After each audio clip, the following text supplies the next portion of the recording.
Alright, what is going on, guys? My name is Leon Master. Welcome back to another Overwatch League video. And today, guys, I'm bringing you guys a top 5, not a top 10 like it was once planned earlier this week. I've changed it to top 5, and today's video we're going to be talking about top 5 questionable signings so far in this off season for Overwatch League Season 4. Now, I will say this video has been in plan for a hot minute, but also in my previous videos, my top 10 video, LA Gav also wanted to see top 10 most questionable signings and also GOAT so far for each role. Don't know if I'll do the second one, but definitely the first one. It's kind of like the video I'm doing today. So LA Gav and also myself a couple weeks ago planned on doing this video, and he wanted to see this video. So let's go ahead and jump right into it and what this list is going to be about. So before we actually go into the list, I do want to go over how this list is somewhat made, because we can go all over signings about the Overwatch League offseason. Like the first couple, a lot of people wanted to see in this list is probably Django and Piggy, but no, those guys are not going to be in this list because they actually have a role. They are the tank duo.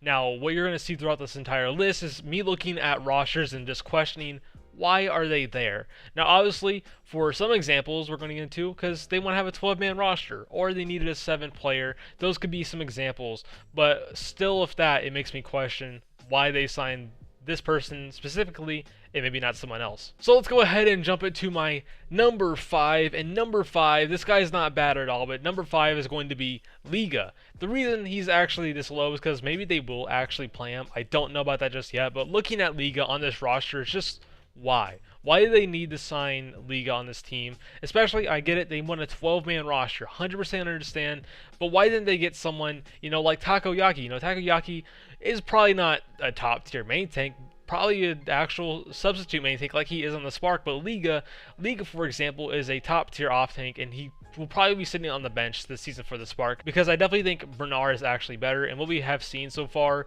in some tiny tournaments throughout the offseason is that Gujwe and Bernard are actually the tank duo so far, and they're probably the best tank duo on paper on top of that. So I definitely just don't see Liga actually playing for the Spark at all. Obviously, he's going to be used in scrims a lot because it's 12-man roster, 6v6, and I'd love to see Liga go to another team like the Chengdu Hunters, like with Gaga. That would be insanely better, and they were also a duo.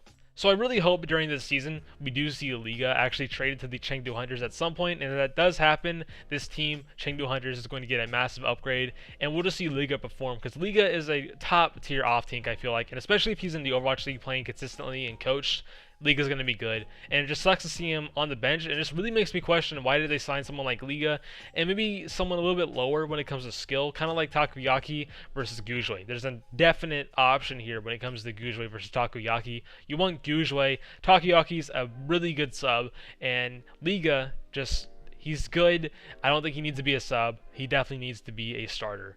Then on to number 4, another Hangzhou Spark player, and this one is going to be Su. Just like Liga, you're really questioning when you look at this roster, what is Su for? What is he going to be playing? Because if you look at this roster, they have Shy, Architect, and Godsby. What is Su going to be playing? He's definitely not going to be playing Zarya, because Godsby has a Zarya. Architect probably has a Zarya on top of that, also with Shy. Just what is Su going to play? Even when it comes to general hit scan roles, Reaper, and just all the roles Su is known for in hit scan, what is he going to play? Because Shy, Godsby, and even Architect, even though Architect's going to be the main flex DPS, main projectile DPS player, what is Su going to be play when I look at this roster? Because no one wants to see a player like Su benched throughout the entire season. No one wants to see that. People want to see this guy dominating, starting consistently. And there's probably teams that would love to have Su, but it sucks we're going to see him probably on the bench for majority of the season. Now, obviously, if they ever go against weaker teams, like maybe the Boston Uprising, maybe the Vancouver Titans, we'll probably see him play a decent amount, but I think when we see throughout the entire league consistently, Hangzhou Spark's probably going to be playing players like Architect, Shy, or Architect, Godsby, and if there was ever a double hit scan meta, you have Godsby and Shy, and if someone's sick or feeling bad, maybe Su, but that's some rare occasions when people are sick and they can't play.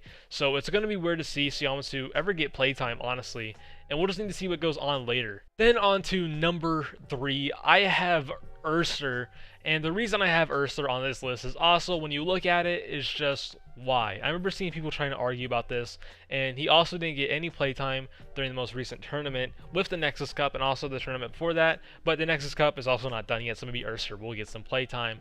But when it comes to Urster, it just makes me question why did they even pick him up. Obviously, Urser in the past was a fantastic player, MVP candidate, believe it or not, back in Season 2. We unfortunately could not see that in Season 3. But when Urser got signed to the Shanghai Dragons, I instantly asked why. Why is he on this team? Because Fleta and Urser, Fleta is just better. Fleta could play the exact same hero pool, if not a way bigger hero pool when it comes to even hit scan roles. Why is Ursa on this team? Because Fleta can play all the heroes he can, if not better, in certain metas. Now, maybe at some points, Fleta can't play a certain hero in this certain meta. Like, let's say there's a certain Genji meta, and Fleta has a really hard time adjusting to it. Okay, put Ursa in, maybe Ursa can do it. 100% understand that, but when it comes to looking at it like on a roster, I just don't get it. Because Fleta can play almost every hero in the game, and just when you look at Ursa cannot play every hero in the game, and he's definitely not as good as Fleta as it stands right now. But obviously that could definitely change with Ursa being under Moon, and if he ever gets that consistent playtime maybe in scrims or on stage, we could definitely see Ursa play a lot more. I definitely think you can switch 3 and 4 a lot throughout this list. You can put Xiaomitsu above Ursa, or keep it how I have of Ursa above Xiaomitsu. You can definitely do that, and we'll see where that goes later this season, because it definitely makes me question a lot. Now on to number 2, a really recent signing actually. It is going to be Houston Outlaws' Jake. Now I will say, start off, I actually don't hate this signing, but the reason I have it as questionable at this high actually is because why is Jake a player on this team? Because Jake is definitely going to be a probably good coach for the Houston Outlaws, but when you also look at Houston Outlaws as a roster, signing Jake has now made it their 5th DPS player, which is one too many when you look at the rosters these days. With players like Dante, Hydration, even Happy, and KSF, where is Jake going to get playtime even if he wants it? You know, he still wanted to be a player, is what it looks like, but he's also adding a 5th DPS role to this team, which, like I said already, is not needed. Now, like I said already, I don't hate it because he can definitely be a good coach from what we have seen from his stream. I love to see him more of a coach in general, not this player coach role, because I definitely think Jake will probably have no playtime, probably a little bit near the weaker teams if they ever like are really good during the season, and they can definitely dominate against teams like the Vancouver Titans and just the Boston Uprising. That'll be the only time I can really see Jake play, or if there's any issues really internally with the Houston Outlaws we will never know about, that's the only times I can really see Jake play. But I really wish Jake took the normal just coaching role in the team and not took up a spot on the player roster.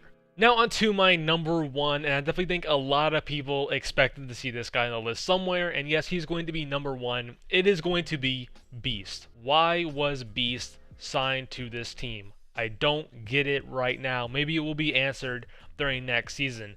But with the team that is being built with Toronto Defiant right now, with players like Sato, Michelle, Hisu, Nice, Ansunjae, and Aztec, basically a Korean starting 6, I don't get why they would even keep Logix and Beast. I don't see these guys getting any playtime whatsoever, you know, especially with Beast not really performing well at all on main tank last season, and just what we've heard of Beast in general, I don't see Beast getting played at all, and just signed to this team probably to get benched one more time. Now obviously, I could be proved wrong, I hope I am, where KDG actually uses Beast a lot more next season, if there was ever any double main tank metas, which we have seen a few times last season, but did not really last that long, so I still don't understand why they would need to sign Beast. They could just keep Michelle in, play the main tank, let's say Michelle could play the Orisa, and if there was ever need for a switch, he goes to D.Va or Sigma, nothing much of a huge issue there. If they kept Beast in with Sato, and he was stuck on like, let's say Reinhardt, he couldn't switch to another hero like D.Va or Sigma. He could,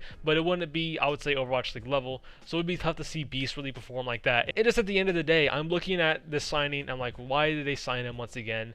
And he's just going to be benched once again, and he can't show his performances being benched. And if he was in Contenders, he could definitely show his performances. Obviously, he was on American Tornado, but that's really it. That's the most recent performance we have seen from Beast, and that's not a lot to really go off of. So hopefully I'm proved wrong next season for the Toronto Defiant, and that's all I got to say. Anyways, guys, that's going to be it for my top 5 questionable signings so far. What is your top 5 down below? Would you switch some of the positions I have on my list? Won't blame me, because I definitely think between Ursa and Xiaomitsu, I could see me switching those positions numerous times on certain days, but that is going to be my list for today. Anyways, guys, if you guys want to stay more in tune with Overwatch League news and Overwatch League stuff in general, don't forget to subscribe down below. Also, don't forget to join my Discord down below as well, and don't forget to follow my Twitter and my Twitch, and don't forget to hit that bell, and don't forget to leave a like, comment, and subscribe down below, and I'll see you guys on the next one.